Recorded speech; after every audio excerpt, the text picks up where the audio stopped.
dia tonga soa tamin'ny fandaharana Jeanne Forest Santé aty Canada indray ianao. Ny lohateny izay voaboasantsika anio zany a dia ny mitondra ny lohateny hoe lehilahy ohatry ny ahoana zany a no manitona ny tovovavy ankehitriny, satria efa nazavaiko teto zany a no hoe vehivavy ohatry ny ahoana no tian'ny lehilahy amin'izao fotoana izao, amin'ity indray mitoraka ity indray zany a dia ny hoe lehilahy ohatry ny ahoana zany, satria dia efa maro moa zany a ny karazan-dehilahy izay misy amin'izao fotoana izao a. Ao ireny atao hoe papasôsy, ao a ny atao hoe jaombilo, ao ny hoe rabe kravata, ny bôgôsy sady manam-bola. Misy karazany maro zany a amin'izao fotoana zao zany a ny hoe karazana lehilahy a izay misy zany a ao amin'ny fiarahamonina zany. Ka mandroso ny fotoana efa mba betsaka ihany koa ny vehivavy a izay hoe mba mitana andraikitra maro zany a amin'ny fiarahamonina, toy ny hoe asa izay ataon'ny lehilahy. Dia amin'izao fotoana zao zany ny vehivavy a mba efa mandray andraikitra maro, toy ny hoe tompon'andraikitra ambony amin'ny politika, misy minisitra, misy ny chef de service sy ny sisa sy ny sisa, zany hoe mba efa miova zany a ny hoe andraikitra raisina zany a eo amin'ny fiarahamonina. Tsy sahala amin'ny taloha intsony hoe ny akamarozan'ny vehivavy zany a dia ny hoe mikarakara tokantrano, ka eo zany a no tokony koa zany a ampiova ihany koa ny fomba fijerin'ny lehilahy zany, satria tsy tokony zany a ny lehilahy a dia hoe hitoky fatratra sy atoky tena ny amin'ny hoe efa maro be loatra ny vehivavy ankehitriny, ka dia afaka misafidy zahay lehilahy a, afaka manao izay tianay atao a, satria ireo vehivavy ireo a tsy maintsy hiady toerana, tsy maintsy te hitazona ny toerany ao amin'ny tokantrano, ary indrindrandrindra koa zany a dia efa tokony ho alavirina ihany koa ilay eritreritra hoe miaritra eo ilay vehivavy zany a, satria menatra ny tokantrano tsy ahaka, ary hoe menatra ny isaram-panambadiana, satria maro dia maro ny efa mampiova ny toe-tsaina amin'izao fotoana izao, dia ny hoe mba fikatsahan'ny tsirairay zany a ny atao hoe asambarana, samy mikatsaka an'io daholo a, samy mikatsaka ny fitoni-tsaina amin'ny fiainana. Ka iverenako zany a ny hoe lehilahy ohatraohatry ny ahoana zany a amin'izao fotoana izao zany a no mahasarika bebe kokoa zany a ny vehivavy. Ao anatin'izay hoe andraikitra maro raisin'ny vehivavy amin'izao fotoana izao a, efa miditra koa zany mirotsaka ny vehivavy amin'ny fitadiavam-bola amin'ny tokantrano, dia mazava ho azy fa efa manana izy zany a ny ataontsika hoe zany hoe asa ivelan'ny tokantrano izay mandreraka. Maro dia maro ny asa mandreraka ivelan'ny tokantrano amin'izao fotoana izao, satria natao ara hoe mitondra olona zany hoe chef de service zany a, dia misy ny angovo izay a hoe lanina amin'ny fanaovana tsara ny asa, amin'ny contrôle ny olona manodidina rehetra rehetra, ny olona fehezina, ny contrôle ny vokatra izay andrasana amin'ny orinasa sy ny sisa sy ny sisa izay mandreraka an'ilay vehivavy. Ka raha ohatra ianao zany lehilahy izay manambady ohatra vehivavy ohatran'izay, dia tokony ianao mba mahay mipetraka amin'ny toerany, zany hoe io karazam-behivavy io andeha ody any an-tranony rehefa avy eo. Dia raha ohatra ka lehilahy izay mahatakatra tsara ny hoe inona ny zavatra mba andrasan'ity vehivavy ity amiko, dia ataoko angamba fa moramora ny fifandraisana. Fa satria raha ohatra ka tsy mahay mipetraka mihitsy zany amin'ny plasin'ny vadinao, ianao rangahy dia eo zany no mety miteraka ny korotana satria reraka avy any am-piasana izy raha ohatra zany ianao ka misy koa zany ny zavatra betsaka loatra andrasanao avy any aminy izany hoe miandry ny hoe anao fa ny raha tokantrano ray manontolo ohatra ianao zany miandry ny hoe izy daholo indray zany no anao ny zavatra rehetra ao an-trano izay zavatra zay mantsy zany matetika dia hoe aty amin'ny tany mandroso aloha zany no hoe tsy misy mpiasa zany tsy misy mpanampy zany ao an-trano dia voatery zany no hoe ny vehivavy ny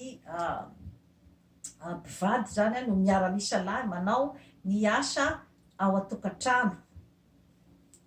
Any Madagasikara zany amin'ny fisian'ny mpanampy zany dia ataoko fa hoe moramora zany izay lafin'izay kanefa na dia izany aza dia tokony ihany zany hoe ny lehilahy mba ahay hijery an'izay lafin'izay hoe efa reraka anie ty olo ity ka tsy tokony hampiko intsony zany resaka hafa izay mety andreraka azy koa zany izany hoe ny zavatra mamizabizana ohatra hoe miverina avy miasa ve ramatoa dia iny ianao fa hoe andeha hiteny azy ny amin'ny hoe to tena tsy mijerevanao mihitsy ny devoiran'ny zanakao fantatrao ve hoe inona zao no zavatra tadiavin'ny zanakao amin'izao fotoana zao ataoko angamba fa hoe mba tokony lehilahy izay mba mahay manampitamby an'ilay vehivavy rehefa reraka avy any amin'ny asa aman-draharaha izay noraketin'ny tany satria mety miseho amin'ny endrika maro ny zavatra mamizabizana koa any am-piasana ka izany zavatra rehetrarehetra zany ilay lehilahy afaka izany hoe manala an'izay karazana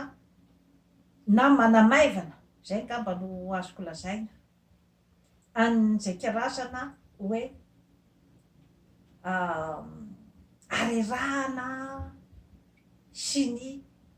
zavatra rehetra mety mandreraka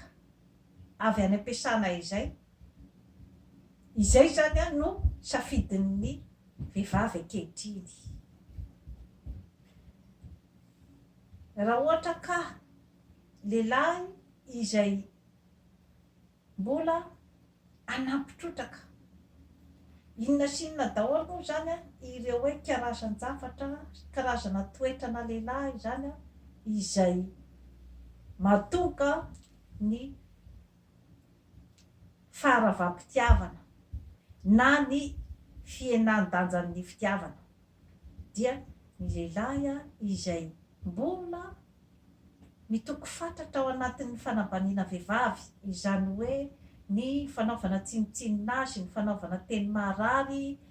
ny fanaovana ny teny karazany maro fanambaniana ny fikasihan-tanana ny fiheverana fa mbola ramatoa daholo zany raha vao hoe resaka asa ao an-tokantrano zany dia mbola ramatoa daholo zany no andrasana amin'izay zavatra rehetrarehetra izay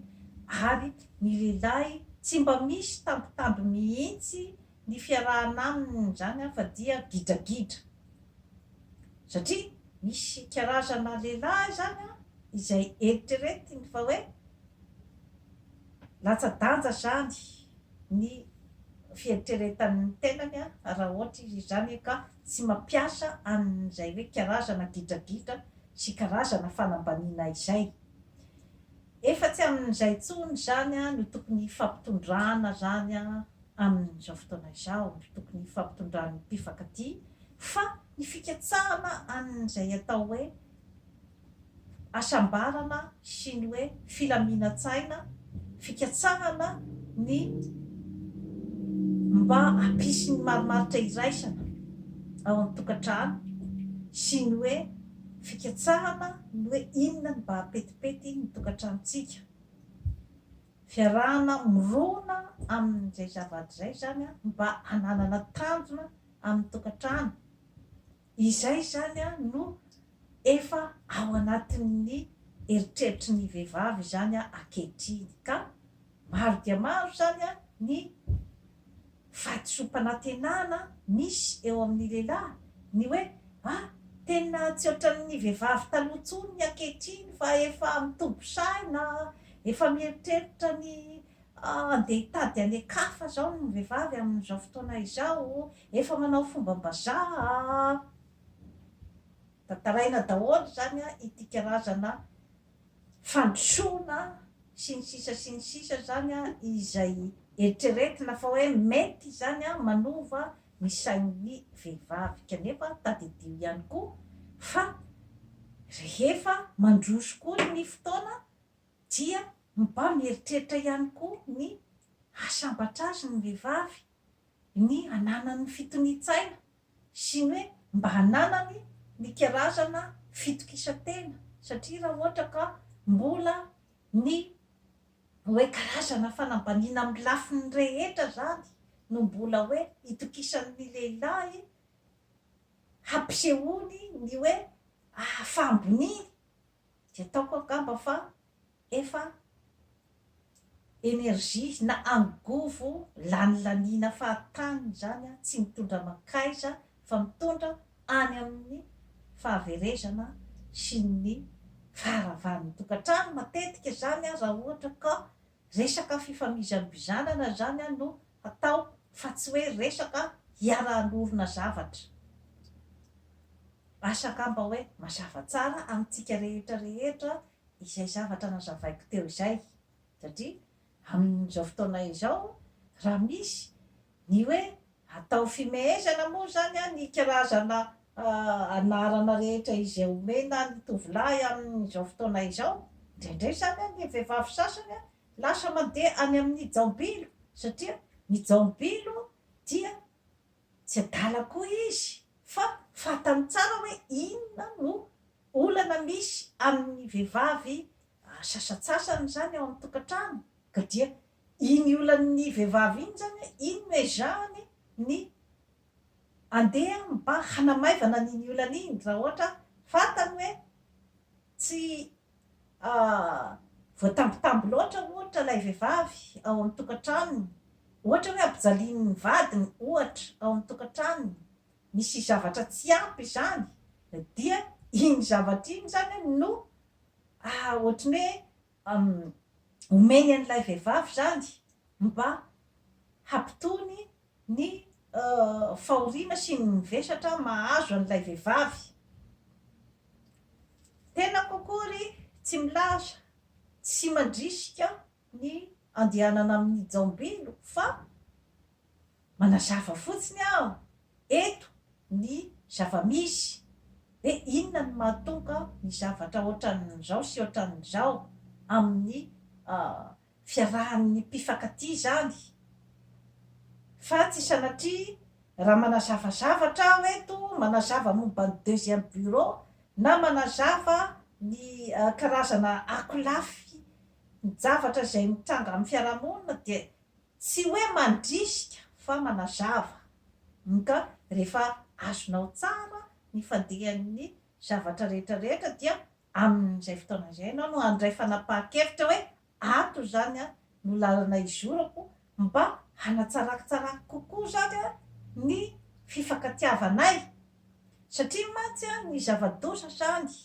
eo amin'ny fiarahan'ny lahy sy ny vavy zany, indrindrandrindra zany ao Madagasikara, dia ilay hoe tsy fienoana ny hoe inona ny mba zavatra tadiavin'io vehivavy io, inona ny zavatra tadiavin'ny vadiko. Satria jamba fotsiny zany ny amin'ilay hoe maro dia maro zany a ny vehivavy ao an-tanàna izay te hiditra, dia asa mitoky amin'izay ianao ramose, asa mitoky amin'izay ianao ramose. Fa satria mety maro ihany koa ny lehilahy izay mba maniry ny vadinao, ka mila jerevana daholo zany a izay zavatra rehetra rehetra izay mba tsy hiteraka fahadisom-panantenana ho anao. Ka ny lakile ny lakile goavana indrindra zany a raha ohatra ka hoe te hitana vehivavy, te hahazo ny fankatoavan'ny vehivavy, ianao rangà, ianao ramose, ny zava-dehibe dia ny fahaizana miaino azy. Iny zany a no maro dia maro zany lehilahy tsy mahay miaino, satria ny vehivavy koa dia maro dia maro koa ny fomba fanehoan'ny heviny sy ny zavatra tadiaviny. Misy ny tonga de miteny hoe izao ny zavatra tadiaviko, misy fihetsika no asehony, misy amin'ireny hoe karazana dongidongy ireny, ny karazana ranomaso ohatran'izay, ny karazana ajejona sy ny sisa zany a, misy dikany daholo reny ka tokony ianao zany ramose mahay tsara zany a miaino sy mandinika ny vadinao ary mahafantatra ny hoe inona ny zavatra tadiaviny, satria